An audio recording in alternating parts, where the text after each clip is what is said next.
Welcome to Intangibles podcast. I'm Steve Berg, your host. Success is driven by how as much as by what. How we communicate, how we lead, how we relate to our environment are all vitally important. Intangibles is a podcast that explores the underlying traits, qualities, and behaviors that improve the how. This is accomplished by finding the people who have studied and been successful practicing these soft skills and having informed conversations with them to get to what is learnable. Let's begin. I confess that I had never heard of Diamond Dallas Page before a couple of days ago. Yet, I decided to look past quotes by Shakespeare and Seneca to a thought from a 64-year-old semi-retired WCW and WWE professional wrestler who summarized what this podcast episode is all about. Diamond Dallas Page says, in our personal and professional lives, we're constantly hit with one adversity after another, most of which we have no control over.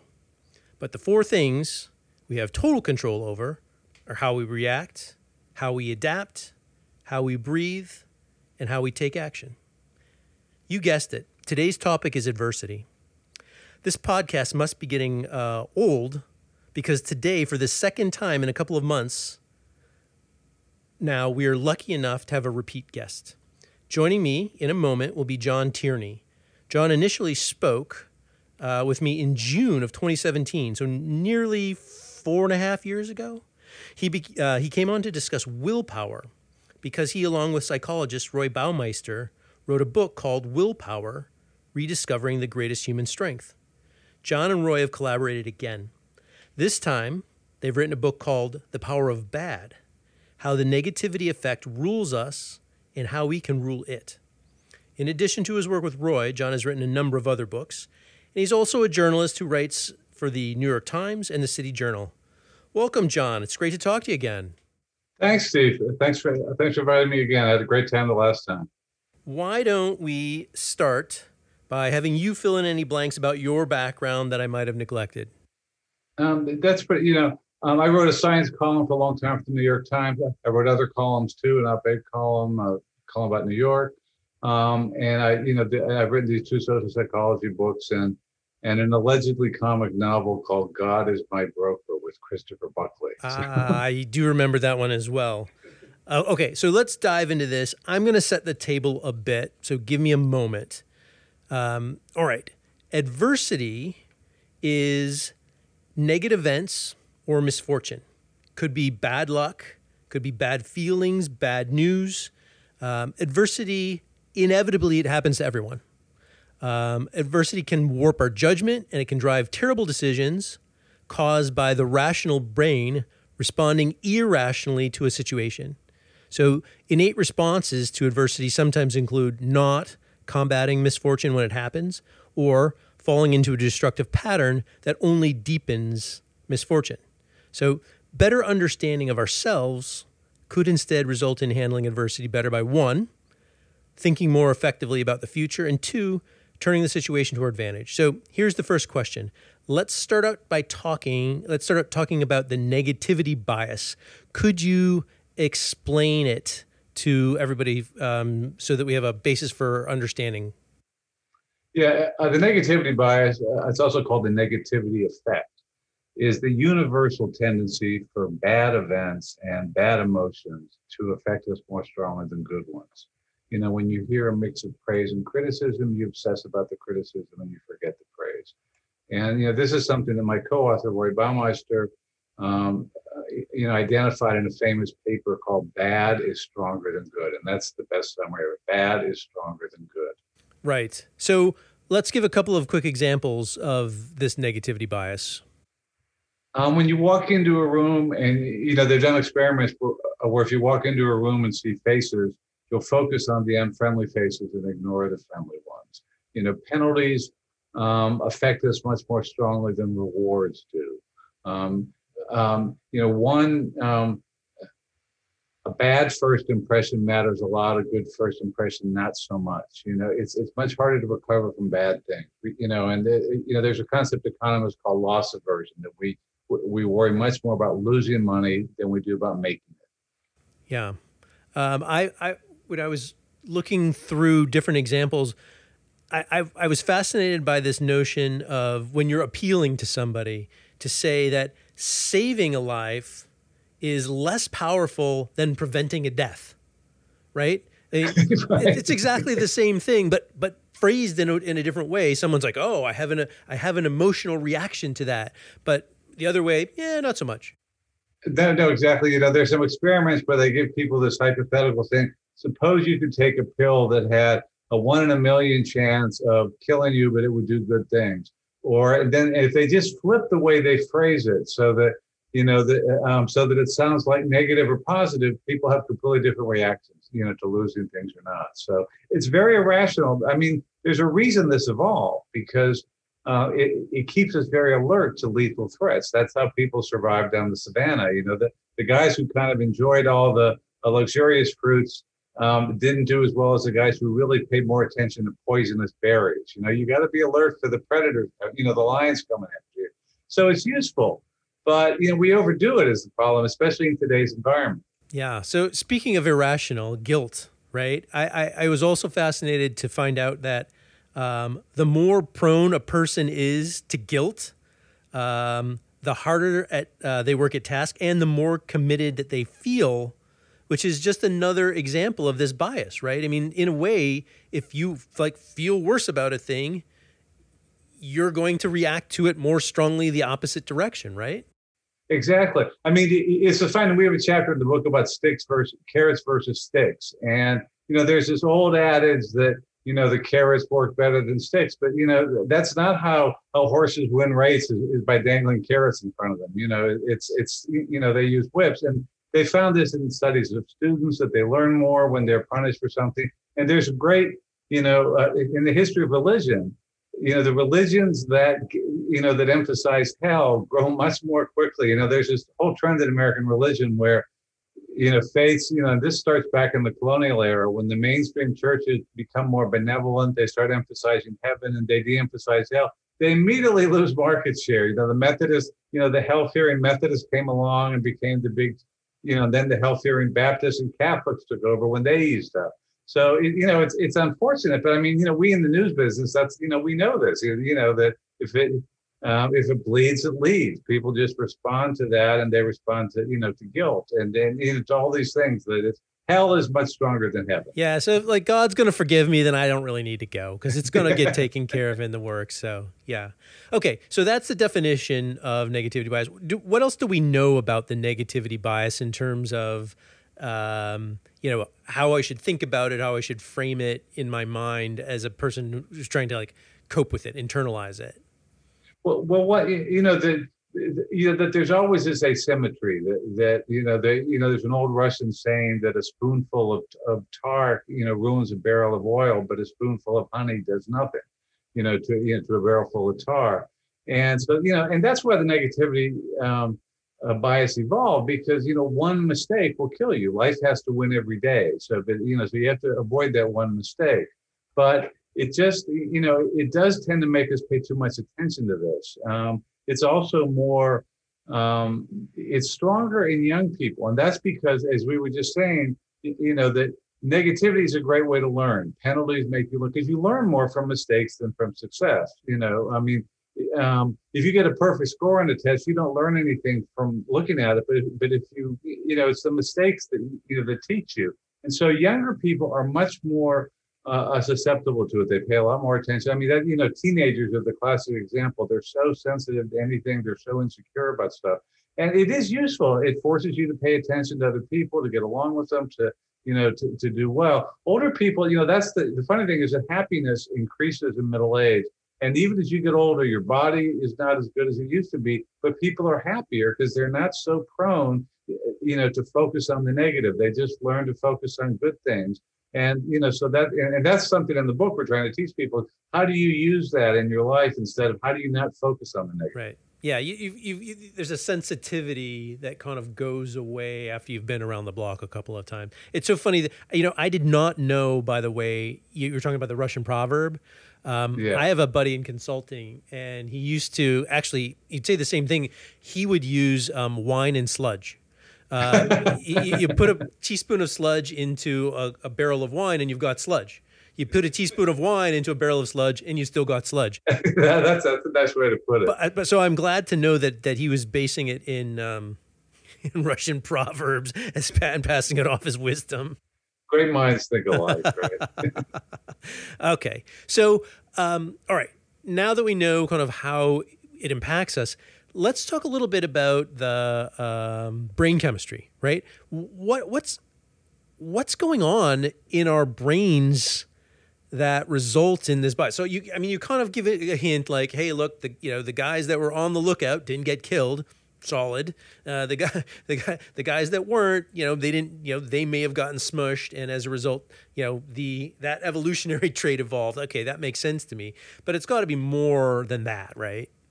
Well, it's the ancient part of the brain that has, these impulses that respond so strongly. It's the basal ganglia and the amygdala, that this sort of very ancient part of the brain. And it's the newer parts of the brain, the prefrontal cortex.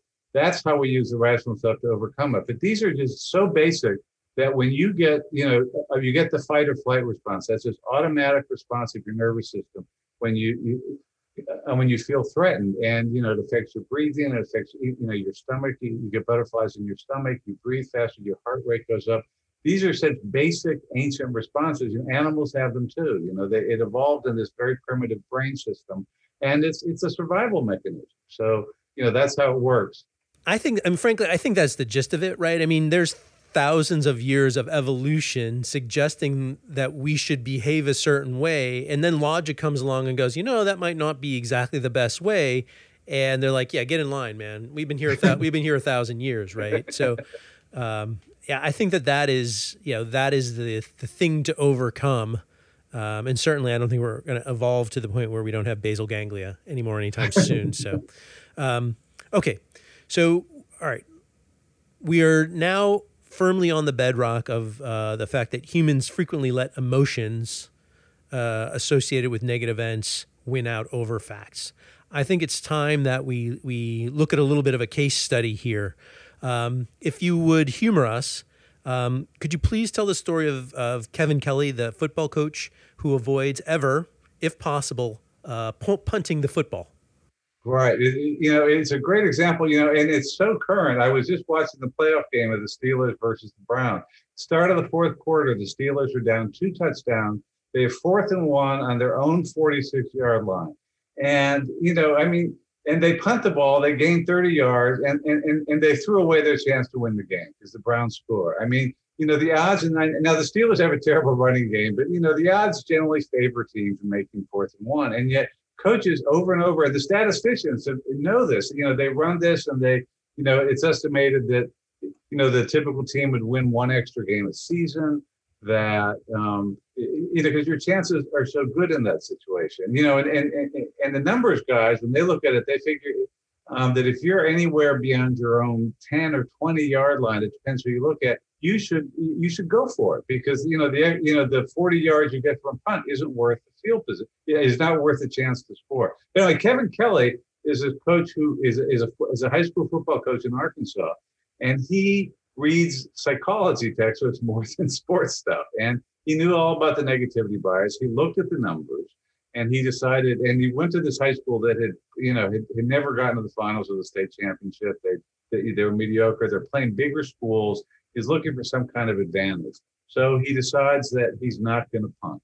And what he also realizes is that, there's always a temptation. A lot of coaches, it's starting to happen in the NFL. The coaches say, well, I'm going to go for it more often because the numbers guys are obviously right here. But then when the moment comes up, you come up with an excuse. My lineman's injured. The running back's having a bad day. And your gut takes over, because you know that if you punt, no one's going to complain afterwards. Whereas if you don't go for it, that was the momentum shift. So anyway, so he made a rule, and he just said, I'm never going to punt. And he doesn't kick field goals either. He goes for it all the time. And I mean, the only times he'll punt or something like if there's 1 minute left in the half and he's on his 1 yard line, he'll punt because he's not going to score, so he may as well move it. But otherwise, he will go for it for fourth and if he has 4th and 30 on his 2 yard line, he will go for it. And since he started doing that, the fans booed him at first, and they were, "Oh, how can you do this crazy stuff?" But since he's done that, he has won like 7 high school championships. His record is phenomenal. And it has all these other advantages. I mean, I can tell you the other, but people thought it would be so demoralizing to a team if it doesn't make it, because of course, and that's the negativity effect. You fail and do it. But what he found is that his team was taught to think rationally about it. Like, okay, sometimes we won't make it, and that's fine. The other team, though, they would think, "Oh God, we held them for 3 downs, and then they made a 4th down," and they would have this collapse on the next play, and then on one of the next plays, because they were demoralized. So it worked. And and the saddest thing about this is he had been named the USA Today Football Coach of the Year. He wins year after year. His team averages 50 points a game. And yet nobody copies him. He goes around giving speeches, and coaches come up to him afterwards and say, "That's a great idea, but it would never work. I could never do it. It would never work for me for this or for that." No college has hired him because the athletic director is saying, "Oh, I can't let this crazy guy in here." They've got their own negativity bias. If anything goes wrong, I'll get blamed. They don't think about the potential for good. Yeah, so first of all, that's just an amazing story, right? And it's so good in that it gives you hey, here's the process that I followed, here's the outcome of the decision process, and it's positive. I love that part about it. What really kind of turns the screw is, frankly, it's conformity, right? Because, you said yourself that like, hey, if it doesn't work out, he'll hear about it, right? Yeah. But if it does work out, no one will say anything about it, right? So taking a risk for a potential positive benefit as opposed to avoiding a risk for a potential negative benefit is, the outcome of the second one of those mentally is just so much bigger, right? And exactly. and that's where the 1,000 years come in, that you're like, you duck your head, right? You don't stand up into it. And this is a guy that is kind of stood up into it. Well, he's learned to do it. One thing, talking about this greater impact, we have a thing called the rule of 4. And it's a very rough guide, but based on a lot of studies, when you look at how people respond to losses and gains, that as a general rule of thumb, it takes 4 good things to overcome 1 bad thing. Yeah. So that's the, but on a football field, I mean, you shouldn't be guided. You should be guided by the bottom line. How many points are you going to score this way? Yep. So I like the other thing that I think was significant about that is he made a rule beforehand. Yeah. Right. He's not letting the situation dictate the response. Right. He's pre-thought it out. I think that's also kind of really good. And just by the way, on that Steelers game, even Collinsworth, even the announcer was like, they just blew the chance to put the nail in the other team's coffin, right? Yeah. He saw it from upstairs. He knew it, and they didn't do it. And the funny thing is that the announcers are usually even worse than the coaches. So they have to punt, they have to punt. But even in that case, it was so obvious that they were saying that. So right, and frankly, it was only a couple of yards. We talk about safety addiction in the book, and this idea about making a rule is that it's the same thing for dealing with any addiction. You have to make a rule ahead of time instead of yielding to your impulse at the moment. I'm not going to drink at a certain time. I'm not going to smoke a cigarette. I'm not going to, you have to have that rational rule ahead of time, because if you succumb to your gut, you'll just, the addiction remains. So I want to summarize with you just quickly what this Kevin Kelly example, what we can learn from it, right? So if I think about what you've told me, emotions should not win out over facts, right? Make a rule in advance, take emotions out of it. And I also think its conformity is a powerful force, right? People, there are more conformists than nonconformists in the world, and for good reason, right? I think it's like 8 out of 10 people are conformists. Well, that is so true. Roy Baumeister, my co-author, one of his other big areas is a field he pioneered, is a concept called the need to belong. And what they found is, I mean, we always knew that people like other people's approval, but they really said this is one of the fundamental human drives. Again, because you couldn't survive on the ancient savannah if you didn't get along with other people. And they find that when you're socially rejected, it activates those same ancient things that that fear does. You know, that it causes, and they've even found that giving people Tylenol because it dulls those pain circuits. It actually helps people deal with social rejection more too. It's this ancient, you know, it's this ancient response.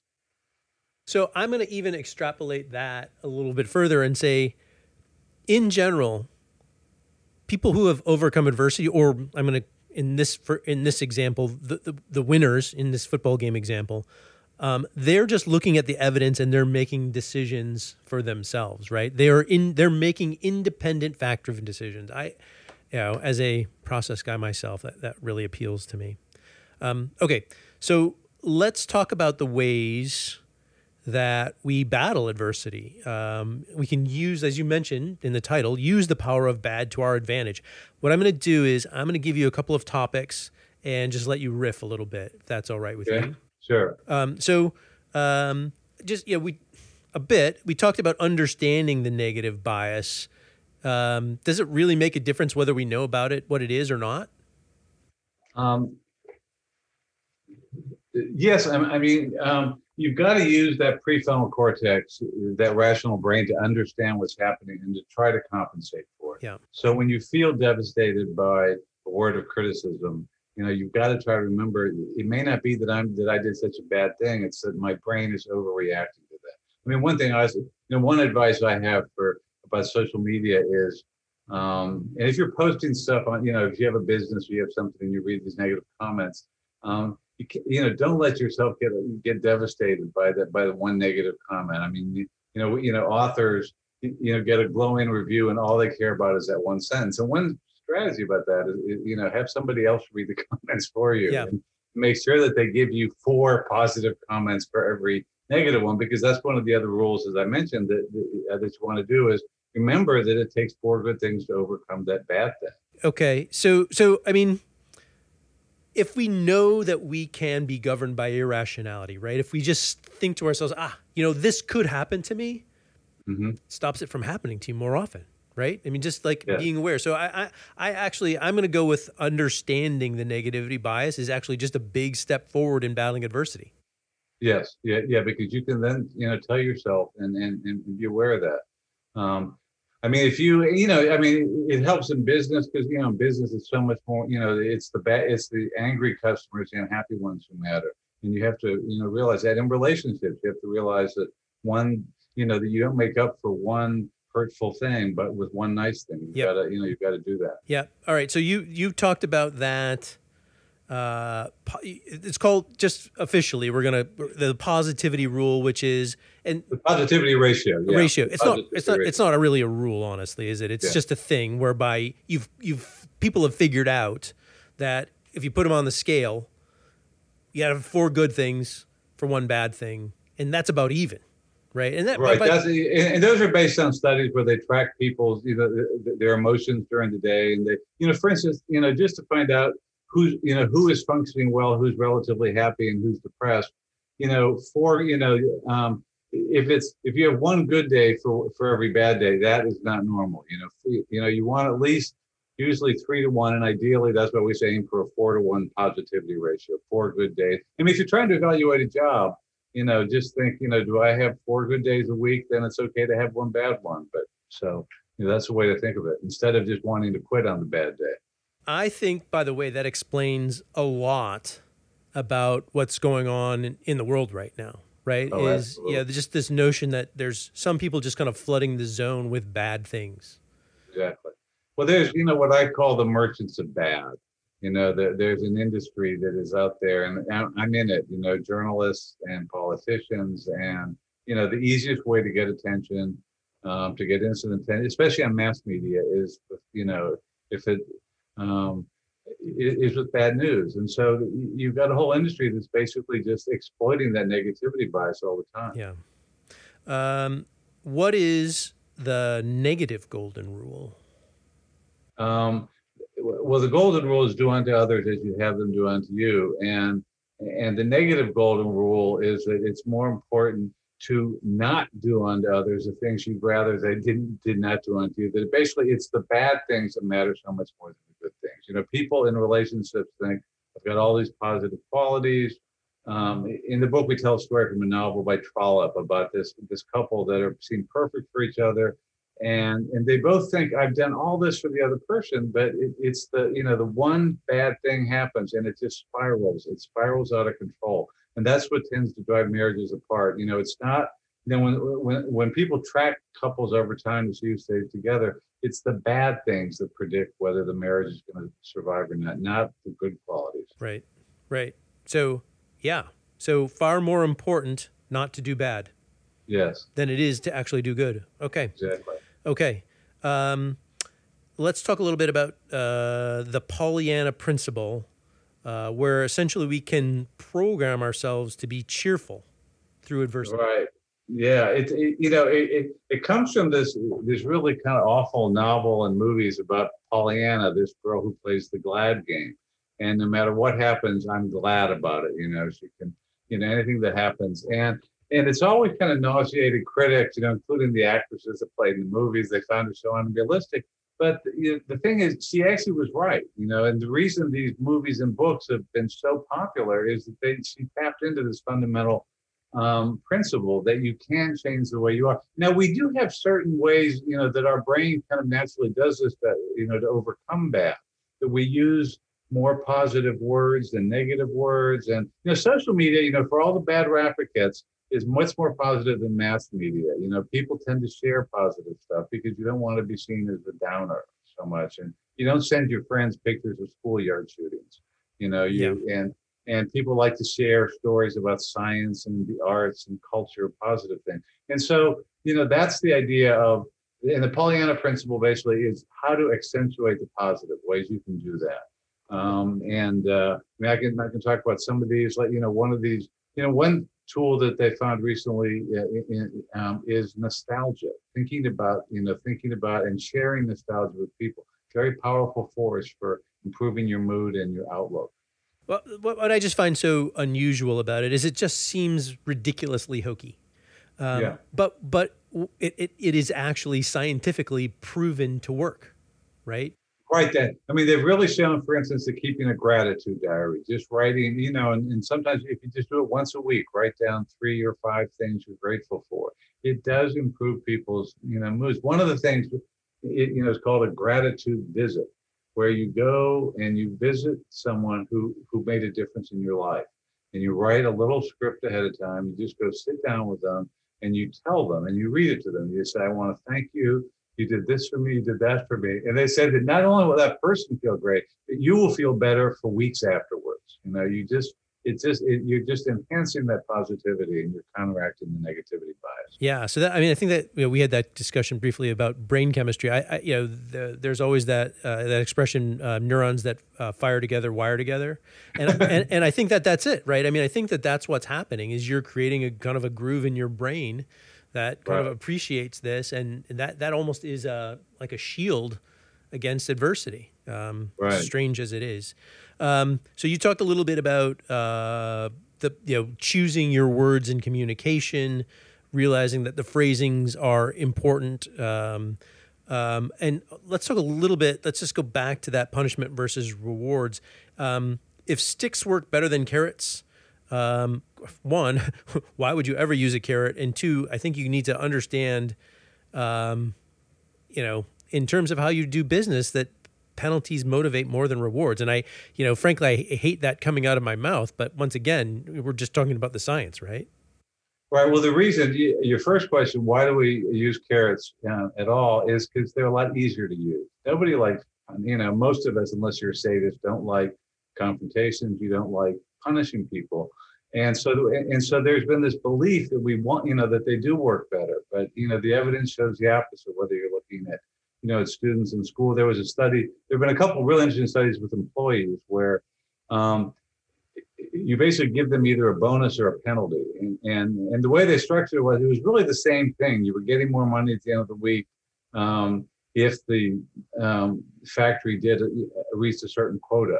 But sometimes it was phrased as a reward if you do it. The other times it was that we're going to take money off your salary if you do it. And although basically both groups are getting exactly the same financial incentive. Some of them were told your pay is, and it was done with school teachers too.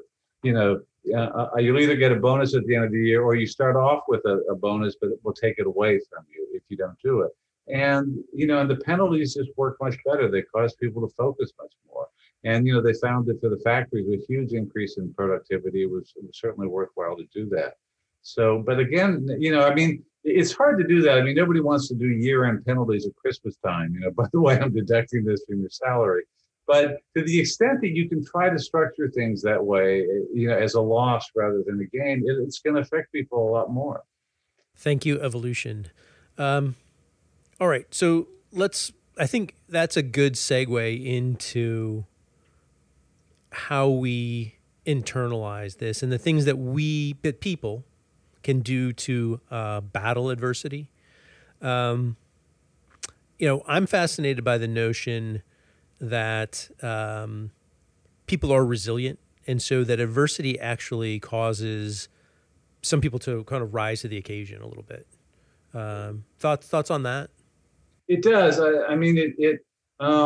It does make you pay more attention to things, and it sharpens your. They've done some studies that people, when they put someone in a bad mood or something bad happens, they're actually more accurate in seeing things. That it really forces you to look at the world more carefully. Now, some people overreact to bad things, and in kind of a pathological way. But in general, that challenge makes you more alert and makes you more attentive, and in some ways more accurate in how you react to it too. It sharpens your senses. Yeah. And people remember things better. They're better at that when there's a challenge. I would think also, I know there's a right way to criticize folks and a wrong way to criticize folks, but I would think also that if, bad news is delivered in a proper way, you can get to the right answer faster. Like, I would imagine that your iterations are better and your progress is faster if you're actually criticized. Right. And we talk in the book about the criticism sandwich, which is, you start out with a lot of praise, you put in a little criticism, and you end with, a little praise. And that's the easiest way for the manager to do it, because everyone likes to start off with, it's easier to start the conversation. But what actually happens is the employee's sitting there and hearing the good stuff, and it's not, they're hearing it. But as soon as the criticism comes in, their brain actually forgets what happened beforehand. It's such a shock to the system that they don't remember it, and they just walk out, thinking all they can do is focus on that. So, our advice is, one thing is to ask someone, do you want to hear the good news or the bad news first? Let them, have some, and most people would rather hear the bad news first. Get that out of the way. And once they hear that bad news, their brain is on high alert, and they're actually absorbing it. And then the good stuff will actually sink in instead of being forgotten. And, once you give the bad news, you want to pivot to, okay, this didn't work so well last year, but here's how we're going to fix that, and that way they're aware of the problem, and they're also, thinking ahead to the solution. Yeah. Yeah. We do, I think in general in the United States, we do a poor job. We kind of slink from our responsibility to criticize, unemotionally, right? Right. Well, also we're so afraid of negative stuff in general, managers. Schools are the ultimate example. There's been this huge grade inflation where, the average grade now is an A or a B at places. Nobody fails anymore. And you see the result in schools. Students are not learning as much as they used to learn. Yeah. So stress, right? Typically, I'm very seldom in a situation that is adverse that is not also stressful, right? So let's, in those moments, doing the right thing in those moments seems not only hard, but the time in which they are the most important, right? Let's talk a little bit about kind of managing adversity in a stress-related environment. right? What do we do in those crunch time moments? Um, something as simple as controlling your breathing will do it. We tell the story of Felix Baumgartner, who went up and jumped out of the stratosphere. Fearless Felix. He's done all these, and he's done all these jumps off the highest buildings in the world. But as he was preparing to go up in this capsule to the stratosphere, he suddenly realized he was like really claustrophobic, and it bothered him being inside the helmet, the spacesuit he had to wear. I actually visited him and I put it on, and I'm claustrophobic. And I said to him, he was still in training and had not copped to this yet. And I said to him, God, this thing would drive me crazy. I'd be happy to go to the stratosphere. I don't mind. I would be willing to jump, but it's getting up there in this, this helmet that would scare me, that I couldn't stand. He goes, well, you get used to it, you train it. And then not long after I visited him, the whole project, shut down for a while. They didn't say why. And I only found out later that it was because he just freaked out. He couldn't keep doing that. And they brought in, and it was a bunch of veterans from the Air Force and NASA were running this. And they just figured, forget it.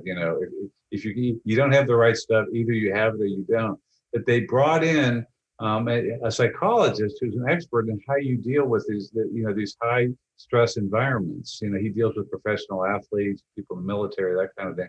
And he had Felix work through this. And what he did was, he would have him, draw a map of, when do you start to freak out about this? And when they would start going through the process, at every stage, he would say, I want you to be feeling calm. And if you're not feeling calm, and, the reaction is your heart rate starts going, you start tensing up, your breathing gets quicker. At any point that you feel that, you've got to stop, you got to breathe, you got to get yourself back down to normal.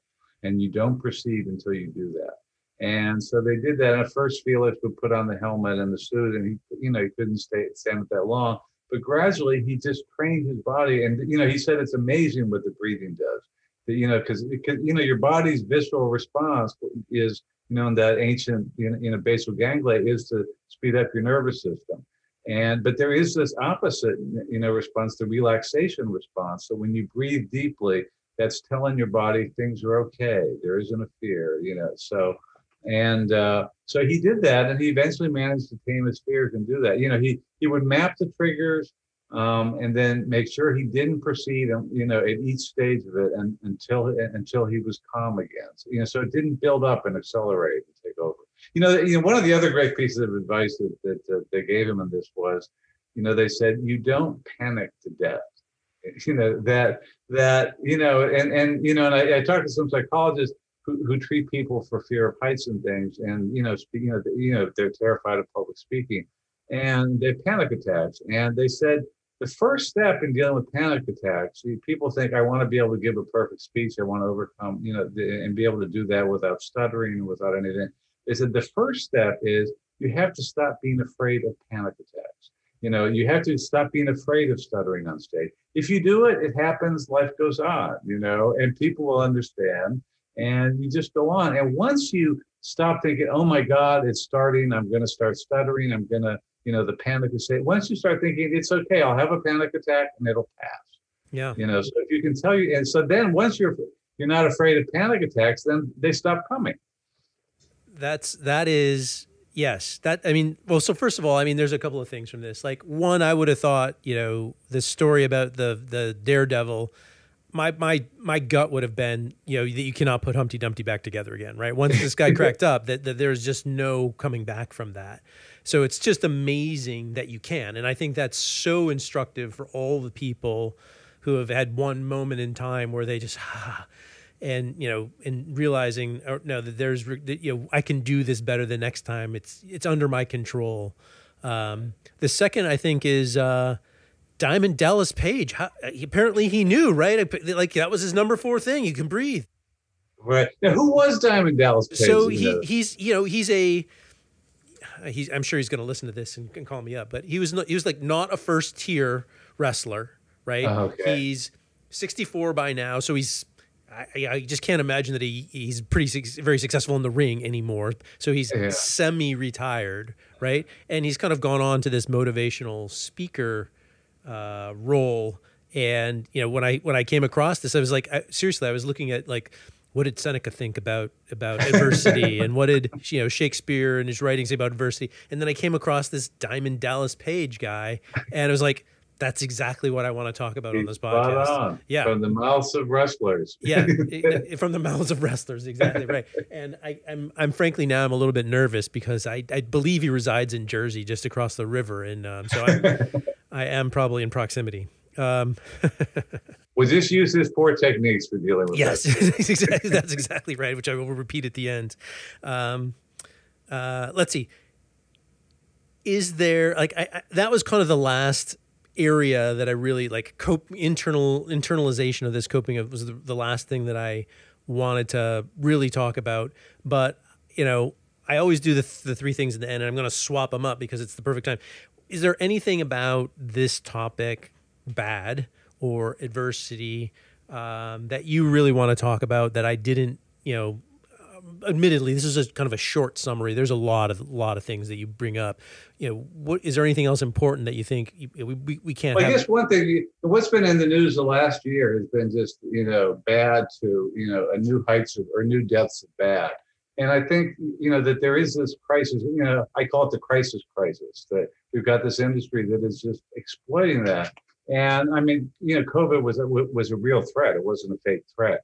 But we so overreacted. I mean, young people were more afraid of it than old people, even though that if you were young, you were far more likely to be murdered than to die of COVID. And yet we had people just panicking. We're closing schools when there's no, So I do think we should watch for this in the news, and and just see how we so overreact. We've got this industry that wants, each side, liberals and conservatives, they just demonize the other because the easiest way to get attention is, can you believe the awful thing they did, today? And, try to go on this low bad diet where you're not just watching these people who are getting attention by spewing vitriol. By the way, I have to thank you. You're absolutely right about the generations. My son, who's 11, his generation doesn't realize that things have gotten vastly better over time. Yeah. Right. Yeah. And he, at this point, he's reasonably certain that the world is not going to be around, or certainly not the same when he's an adult. Yeah. And he's genuinely worried about it. It's terrible what we're doing to kids, I think. I mean, we cite this one survey that your son's not unusual, that 1 in 3 preteens, they said what the world's going to be like when you grow up. They said 1 in 3 say Earth will not exist. Right. And we're the luckiest people in history. There are challenges, there are always problems, but we live longer, we're richer, we're healthier, everything, and especially poor people around the world are doing so much. There's been such vast progress and plummeting rates of hunger, child mortality. We're the luckiest people in history, but we don't realize it. There's an old proverb: no food, one problem; much food, many problems. We worry about this stuff because we're so rich we can afford to worry about these. They're first world problems. Yeah. So I showed him the passage in the survey in your book, and it actually made him feel better. Oh, so, really? Yeah. So thank you for that. Oh, good. Thank you. All right. Last 2 questions. I know, this is a hot topic right now. So if there's anybody who wants to find you or ask you more questions about this, do you interact with people externally or not really? No, I do. Sure. I've got a website, JohnTierneyNYC.com, and I'm always, glad to talk about this. So great. And, I know so you've got the benefit, Roy does a lot of research, and I know you do a lot of research as well. Any materials that you came across while you were doing your work for this one, besides your book, of course, which I would recommend, that people should look up or read up? Well, one group, we suggest some books like, there are books like The Rational Optimist by Matt Ridley, a great book. Greg Easterbrook and Ron Bailey have done books called The End of Doom, and that's Ron Bailey's book, and Greg Easterbrook's is Better Than It Sounds, I think is the title. But there are a few of these authors who point out stuff that your son could really benefit from. They just show how things are getting so much better. COVID seems awful because we're just not used to, but this used to be routine. People died young all the time. That was, until the last couple centuries, that was the norm.